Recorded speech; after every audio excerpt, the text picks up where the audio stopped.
he says, "Don't let them eat me."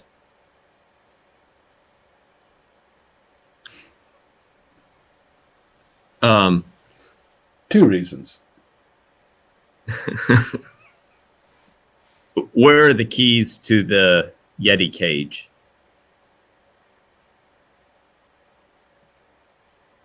Okay. He's fumbling at his belt. There's a key ring. And he couldn't give it to you fast enough. So, yes. The keys. Girl will take the keys and back away and go and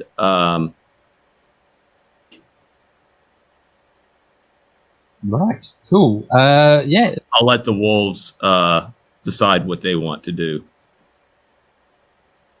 Okay, these are hungry wolves. I think Robbie's got the idea.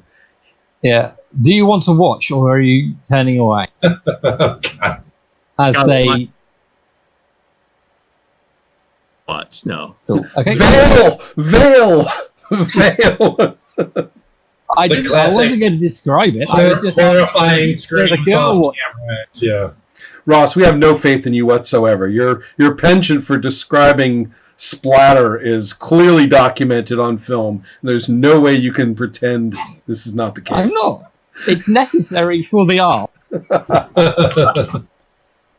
It's entirely justified. The screams of this poor, the hissing gargle serpentine as wolves closing around him. So if you're not looking at that, you will obviously see that the door to the street is open. So she turns away, but serpentine blood still splatters the camera. That's what you're telling us. No, that's not me. Yes, if we have a camera. Apparently, he was too tempted. I tempted him. He couldn't give it up. Yeah. But I think what Girl does is she goes back into that courtyard with the keys behind, and makes her way over to the Yeti with the keys, and hopes that he gave me a key that works to open up the Yeti cage. Okay. That seems the cage. Are we just going to open a pet shop? Is that the plan? Well, yeah, it is the plan. It's on my character sheet. All right, then. Yeah, okay, the cage opens. The door swings open. If you find any feathered slugs, make sure to come up.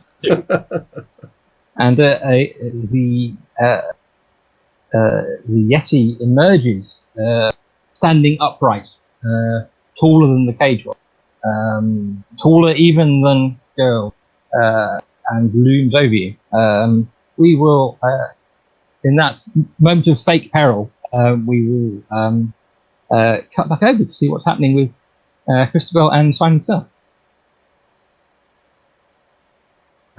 So you have left the glade of Dana and the found with I have dressed, I have got my things, my bow and my loot.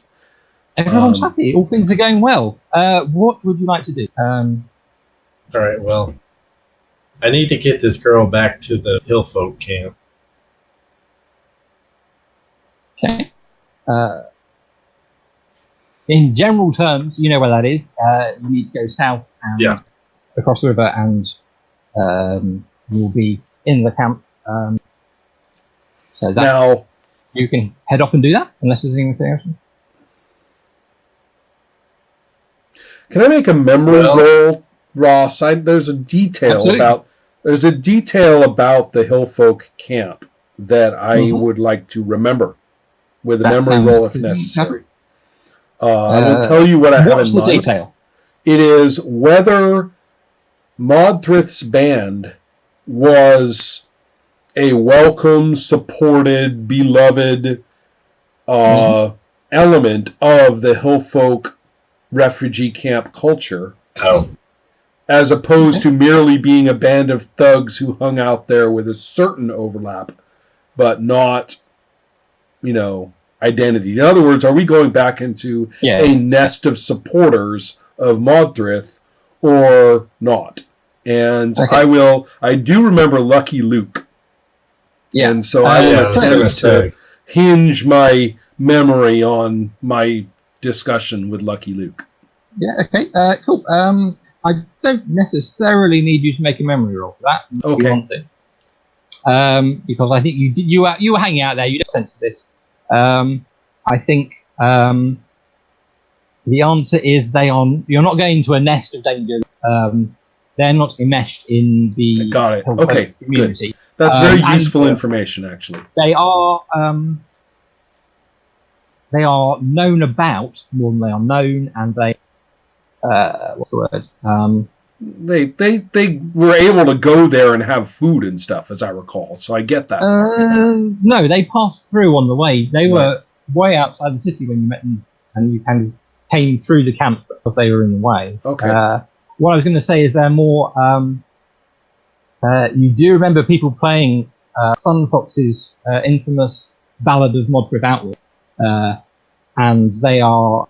What I was going to say is they're more. It's easier to admire violent bandit and. Well, and they were also refugees. From a distance. No, well, and also they were refugees from the nomad, incursions. So I get that. Yeah. I'm a bit of sympathy for them. Right, I get that. I get that part. Yeah, I totally get that part. But what I need to know, I now know. Let's do it. Let's get over there. Sure, sounds good, and maybe that can be a jumping off point for us. I'm going to reassure Moon's Glow that we have nowhere to go but up, and that we are to, she's got to get used to living rough and ready for a bit, but we are on our way to another city and another place and nice people and no more weird obligations. Well, let's head for Lucky Luke Caravan first, since he seemed to like you, and also he kind of seemed like he had ways to get around. Exactly. He struck me as a savvy kind of guy. So I should also point out that this game seems to thrive on weird obligations popping up out of everywhere. So I just realized no more weird obligations. I'm like, yeah, right. What game do you think you're playing?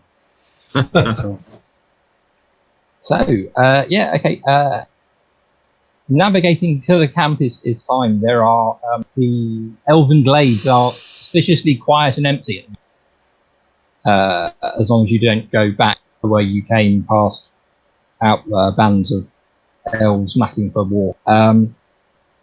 So assuming you're not going to do that, it's empty, quiet, no one around. But whoever is in charge of this expedition is going to make a direction to try and find the right part of the camp, the maze of camps and people. It sounds like Ron is ahead of you there. Wait, do you want me to roll? I wanted someone to roll a directions roll. Okay, well, I have an 8. Say that again? I have an 8. You rolled an 8? No, I have an 8 skill. Hey, it'll be fine. Okay. Well, let's take a look at mine. My direction roll, as I recall, is not actually all that great. Although I'm also confusing myself. Oh, yeah, I also have an 8. All right, so it doesn't matter. I'll just do it. You could try and help each other. Okay. Oh, yeah. How does that work again? Someone rolls and they give you a column shift? You get a column shift for a very narrow range of things. It can easily go horribly wrong.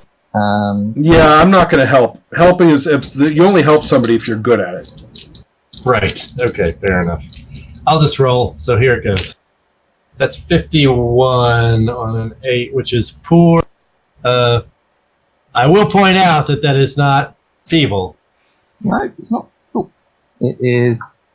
It also allows you another roll if when the GM says so. Of some kind. Okay, so you fail more than you succeed on. Most of what you try to do is not finish. So I guess what happens is you navigate back to where Luke's camp and his wagon and things were hitched up last time you were here, but they've moved around home. If you want, you can make a memory roll. I was going to make a memory roll. Maybe they said something about where they would go next. Mm-hmm. But Rod also had an interaction with the goat lady. You might remember useful things. Yeah, no, I remember that she said to ask for Marion. Okay, cool. No, in that case, don't make a memory roll. All right. No, you can make a memory roll. Right? Well, you were rolling to see if you know where Luke is going. Yeah. Which is certainly doable. You guys are going to regret this. Okay. I catastrophically remember exactly where Luke was going. Okay. Oh boy. A false memory comes up. Oh wait! No, I'm wrong. I looked on 8. No. I have a memory of 30. No, I'm wrong. Right, that is. I screw up catastrophically, even with a good memory too. Right. Okay. Well, there's only one possible place that you can end up. Right in the middle of the Elf Army or Modthrith's Raiders. Oh no! They're not here, according to my phone. You find yourself. So yes, you head for what is kind of the main street of the camps, where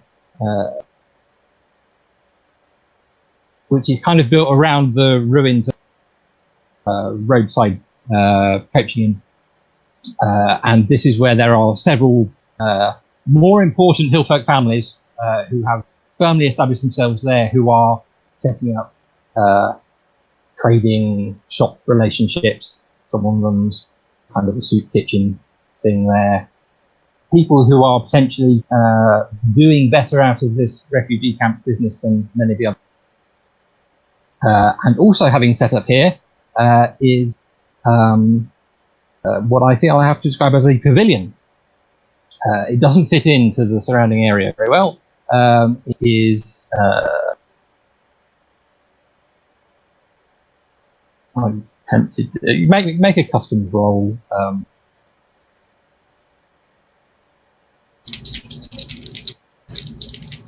Both of us, or?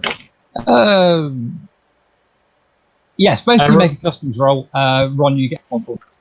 I rolled pathetically. I rolled feebly. Okay. I may have been given the implication that this big tilt pavilion with a little pennant floating in the wind on the top looked out of place. Apparently it doesn't. And you wander in to see what's happening. I think we just walk right in, yeah. Hey! Maybe someone's in there. This must be where he is. Boy, he's really done well for himself since we've seen him last. This system just gives so much. I know. It says boing. Where do we go now? Boing. Right. Okay. You are in Christabel and Shining Star with the optional accompaniment of several large green dogs and sister, mm-hmm. and a small child who you are carrying. And a small child. And a slug. I bet my slug to assure him that he's not been replaced. I was gonna say, I mean, I haven't really, it seems to me he needs a little love. Yeah, but. I got so you distracted by it. You kind of push your way through the entrance pavilion. Quite a large space, considering it's a tent. There are rows of benches. Oh, it's the circus. They all point to one end, at which there is a slightly raised platform with an elf lady standing on it, talking to a relatively sparse collection of hillfolk. I don't think I need to make a roll to recognise blessing. Shining Star. Evergreen blessing. I think what it would look like, there is kind of an altar on the platform with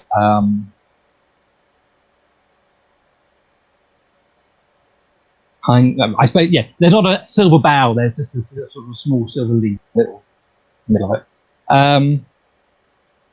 And you walk in partway through Evergreen Blessing, describing the love that Dharma has for all people, not just elves and she, and how she can bring help to these people in their times of need. And it's a tent revival. I was going to say my old like priestess pal has become Billy Graham.